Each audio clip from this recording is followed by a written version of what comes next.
ये सारी उपलब्धियां ऐसे हालत में देश ने हासिल की हैं जब अंतर्राष्ट्रीय स्तर पर आर्थिक जगत में बहुत बड़ी उथल-पाथल आज भी चल रही है। सप्लाई चेन पूरी तरह चरमरा गई है। लॉजिस्टिक सपोर्ट में अनेक संकट पैदा हुए हैं। दुनिया में सप्लाई चेन की वजह से केमिकल फर्टिलाइजर पर कितना बड़ा संकट आया है और भारत आयात करने पर डिपेंडेंट है। कितना बड़ा आर्थिक बोझ देश पर आया है। पूरी विश्व में हालत पैदा हुई है, लेकिन भारत ने किसानों को इस पीड़ा झेलने के लिए मजबूर नहीं किया। भारत ने वो सारा बोझ देश ने अपने कंधों पर उठाया और किसान को ट्रांसफर नहीं होने दिया है।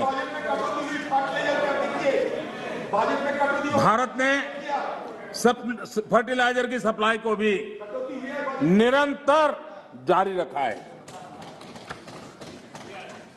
कोरोना के संकट काल में भारत ने अपनी खेती को, अपने छोटे किसानों को संकट से बाहर निकालने के लिए बड़े फैसले लिए।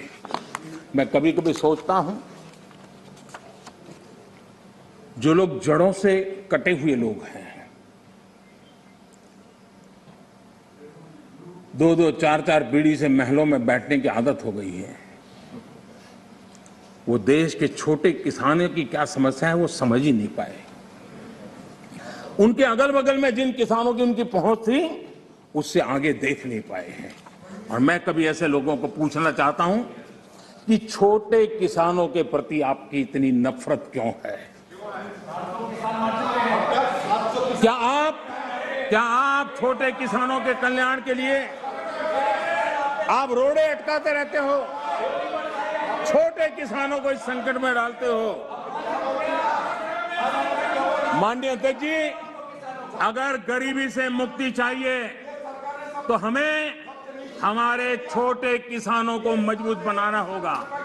ग्रामीण अर्थव्यवस्था को मजबूत बनाना है तो हमारे छोटे किसानों को मजबूत बनाना होगा। अगर हमारा छोटा किसान मजबूत होता है, छोटी सी जमीन होगी, 2 हेक्टेयर की भूमि होगी, तो भी उसको आधुनिक करने का वो प्रयास करेगा, नया सीखने का प्रयास करेगा और उसकी ताकत आएगी तो देश की अर्थरचना को भी ताकत मिलेगी।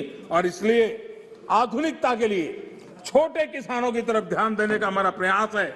लेकिन छोटे किसानों के प्रति जिन लोगों के मन में नफरत है, जिन्होंने छोटे किसानों के दुख दर्द नहीं जाना है, उनको किसानों के नाम पर अपनी राजनीति करने का कोई हक नहीं बनता है।